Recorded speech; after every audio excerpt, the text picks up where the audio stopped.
everyone, kumusta kayo? And we are back with another skincare routine video. And for this one, ang gagawin natin is a skin barrier repair routine. And this routine is for anyone na nasobrahan sa mga matatapang na skincare actives in their routine, whether it's your exfoliants, your retinol or your retinoids, even your vitamin C. And especially for those na gumagamit ng mga products like Rejuv, RDL, Maxipil, even for those na sobrang na-dry yung skin nila from Kojic soap, kung sobrang mahapdi at irritated yung skin ninyo ngayon, then this video is for you. So sa routine na to, of course, since sobrang irritated na nga yung skin natin, wala muna tayong gagamiting masyadong mga active sa skincare routine because our goal is to calm down the irritation on our skin. And also, we do want to provide proper nourishment sa skin barrier natin para bumalik siya to its normal and healthy state. And also, a small portion of this video is in partnership with the Korean brand P.CALM, pero marami pa tayong ibang mga products na pag-uusapan in this video para meron kayong mga options. So that being said, wala nang any, let's start with our routine. Alright, so start muna tayo with an optional step in this routine, and this is for those na nagsusuot ng makeup or any tinted skincare products like tinted sunscreens, BB creams, or skin tints. So if isa kayo doon, keep watching, pero kung hindi, you can skip to the next step. And this step is to, of course, gently remove your makeup and other tinted skincare products. Now, when it comes to this, it's very important to remember na isa sa mga nakaka-contribute sa irritation ng face mo is how you remove your makeup. Now, one of the biggest no-nos when it comes to removing makeup on your face is definitely going to be makeup wipes. Kasi kapag ginamit nyo yun,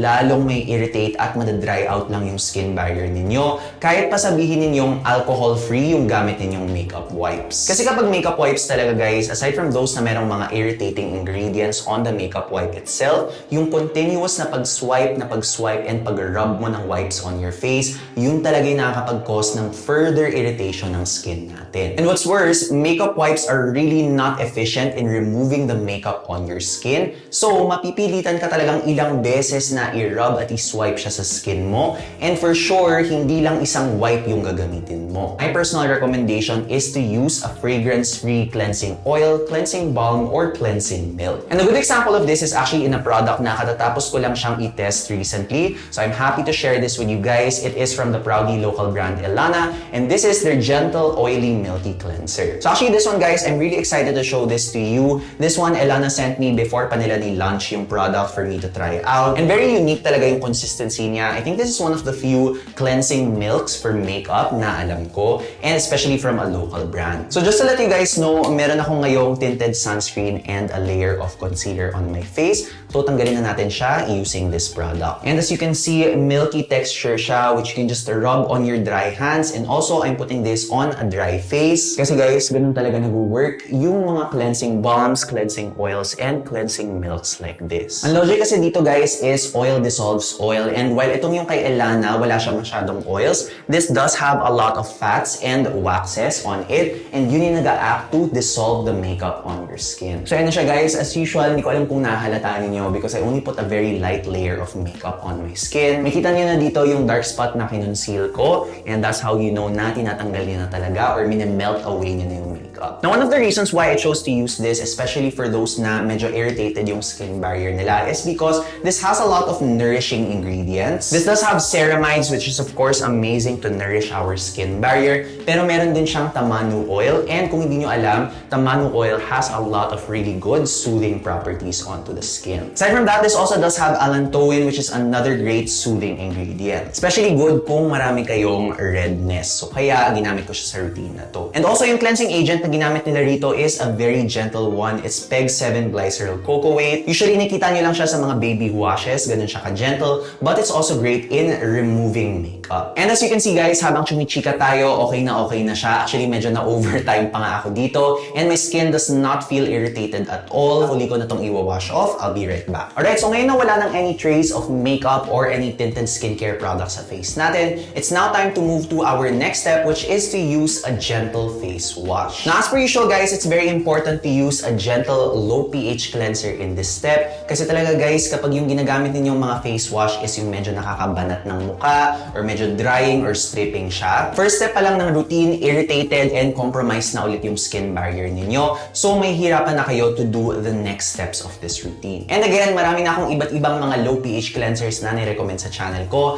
I think most, if not all of the cleansers that I recommend are low pH. But two that I recommend for sensitive skin na very accessible are going to be these two. So first, we have here itong Luxe Organix Cica Rescue Low pH Wash nila, as well as this one by Hyalure. It's their Gentle Skin Cleanser. So both are really good. Nagbigay lang ko ng mga options. Kung madalas kayo sa Watsons or sa SM department store, you're going to find this one more. Pero for those na Mercury yung mas malapit sa inyo, a lot of you guys have said sa comments na yung Hyalure is available also in Mercury bukod sa online. And bukod sa madali silang hanapin sa mga stores, guys, I really like this because very affordable yung price per ml niya, as well as this has a lot of ingredients to really soothe and cleanse the skin gently. But personally, I like to use itong Luxe Organix kapag medyo on the oily side yung skin ko, and then itong Hyalure kapag medyo on the drier side siya. Pero ngayon, medyo nagda-dry yung skin ko from my acne medication, so I will be using this one from Hyalure. Ito though guys, if you do want to see an in-depth review of this, I will link the video kung saan binigyan ko siya ng review dito. Alright, so binasa ko lang ulit yung face ko guys. Dapat hindi na pala ako nag-towel dry kanina. And I will be applying Hyalure on my skin. Now, while I'm dispensing this, it's very important for you guys to remember na kapag nagka-cleanse kayo on irritated skin,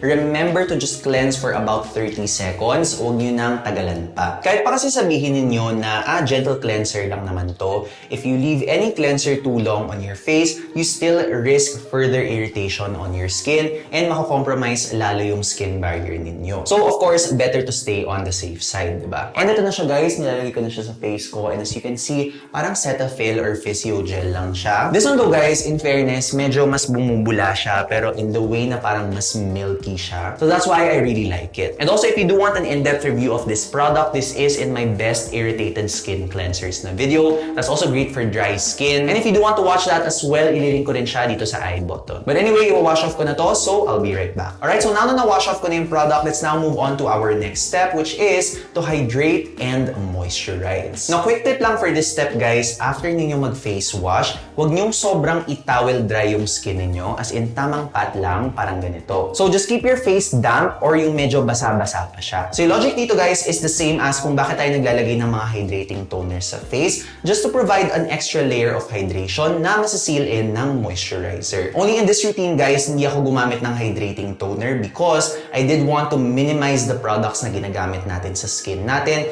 because the more products you use, the more prone you are to irritation. So that's why tubig lang muna yung gagamitin natin. So habang medyo damp pa yung face ko, this is when we move on to our moisturizer, and I do have two options for you guys. So for oily skin na medyo naghahanap ng mga gel type moisturizers, ito yung pinaka-recent na top recommendations ko that you can get in the drugstore. Ito yung Luxe Baby Gentle Gel Lotion, and again, I just want to show you guys the consistency of this. Ito guys, gel type lang siya, and ayan siya, as you can see, it will melt instantly on my hand to a very watery finish. So very ideal to for oily skin types. And if you do want to see an in-depth review of this product, I will link you to my recent best gel type moisturizers video, which I will put here. So ayan na siya guys, kung gusto niyo lang ulit makita, yung finish niya is very hydrating. But if you're looking for a moisturizer that's more calming and soothing and nourishing to the skin barrier, I do want to share with you guys itong product from P.CALM that I just tested recently. It's their Cato cream. So again guys, this is the moisturizer that I will be using in this routine kasi nga medyo dry yung skin ko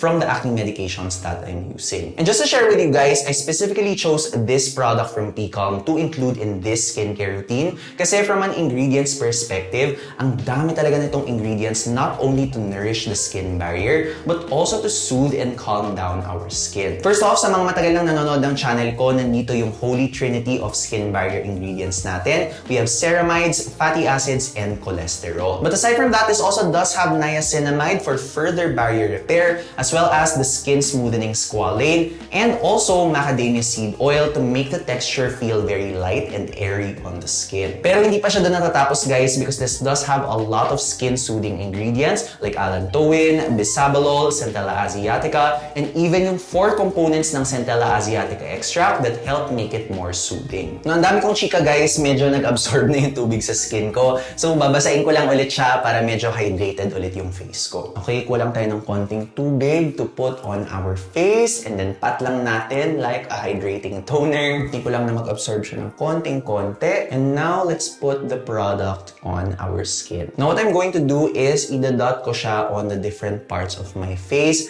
Meron sa inyo nagtatanong bakit ko raw ginagawa to tapos isi-spread lang din naman. Basically, ginagawa ko to guys to be able to make sure na yung mga parts na gusto ko lagyan ng moisturizer o yung mga corners of my face na nilagyan ko, madadaanan talaga sila. And at the same time, para medyo even din yung paglagay ng moisturizer ko sa face. And as you can see, cream type siya sa face ko ngayon, but when you spread it, tingnan nyo to ang bilis niya talaga mag-melt and mag-blend onto my skin. Kaya talaga hindi ko rin masabi na fully for dry skin types lang to. I think combination to even oily skin types might be able to use this at the nighttime. Or in the nighttime pala, sorry. And even I think dry skin types might be able to use this as a good daytime moisturizer. Ganun talaga siya ka-lightweight, guys. Especially for those na gumagamit ng mga prescription retinoids or even retinol na medyo high na yung percentage. Minsan kasi hindi mo talaga mapipigilan, merong mga night na kapag gumagamit ka ng retinol, minsan nga kahit hindi ka na sobrahan ng product, the next day pagising mo parang may nakita kang patch of irritation or dryness na parang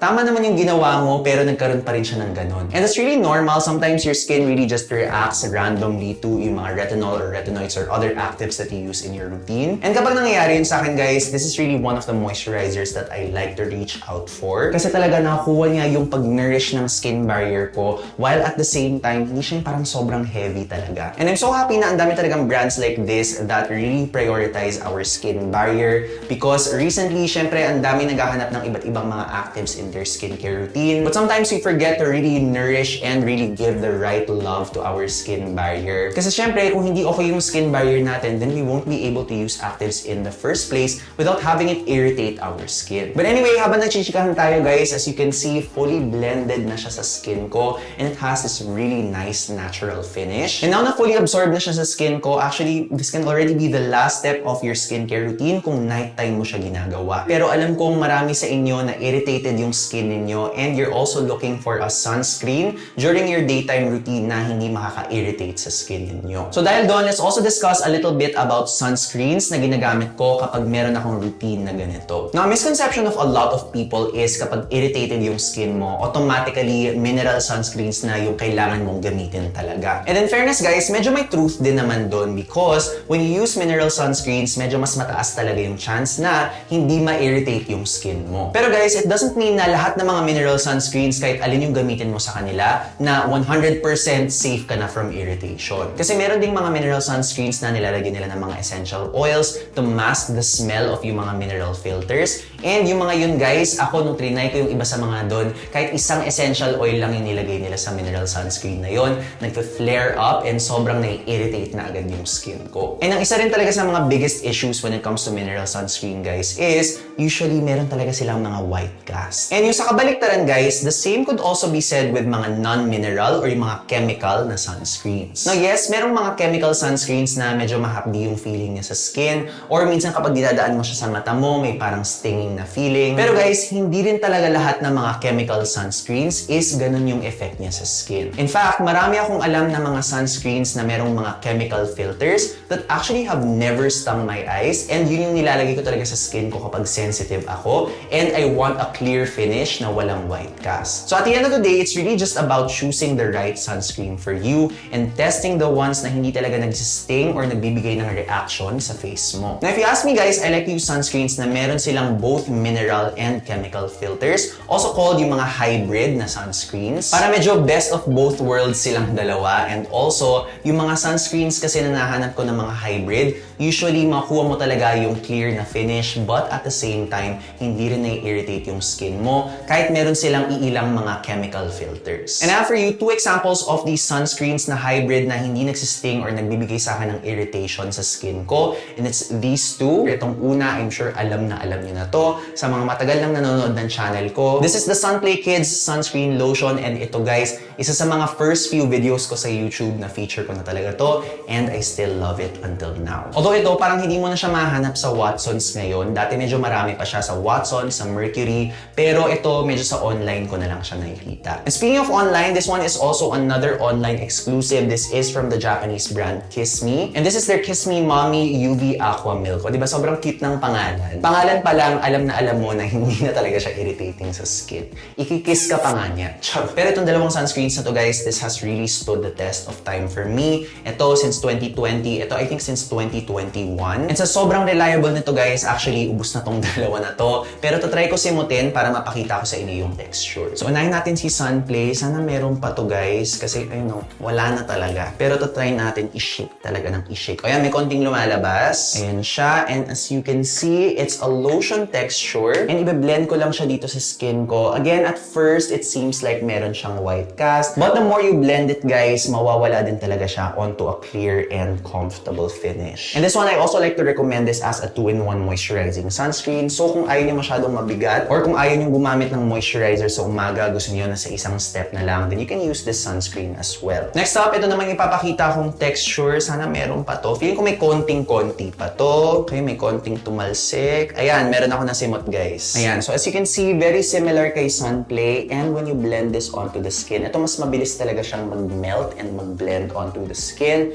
And as you can see, clear finish din siya. Another thing I really like about itong kay KissMe Mommy is this is also a water-resistant sunscreen. And diba usually mga water-resistant sunscreen, ang dami sa kanilang alcohol-based. And of course, kapag irritated yung skin mo, you wouldn't want to use that. Ito guys, again, best of both worlds, water-resistant siya, pero hindi siya alcohol-based. And also, just to share si KissMe Mommy, I think recently nagkaroon siya ng parang Philippine store sa Lazada or sa Shopee ata. So while online exclusive lang sila ngayon sa Lazada or sa Shopee, I feel like eventually magba-branch out din sila into physical stores. And of course, update ko kayo guys pag nangyari yun. But anyway guys, that is it for our skin barrier repair routine. I hope in one way or another natulungan ko kayo to restructure your routine or to give your skin a break from all the very harsh actives na ginagamit ninyo. Just remember, kapag nangyari siya, as in na-irritate talaga yung skin ninyo, just stop your actives for just a few days. Wala namang masama na i-stop siya for just a while. Do a very basic and minimal soothing skincare routine like this for at least 3 days to a week, and then kapag umokay na yung skin mo ulit, slowly reintroduce your actives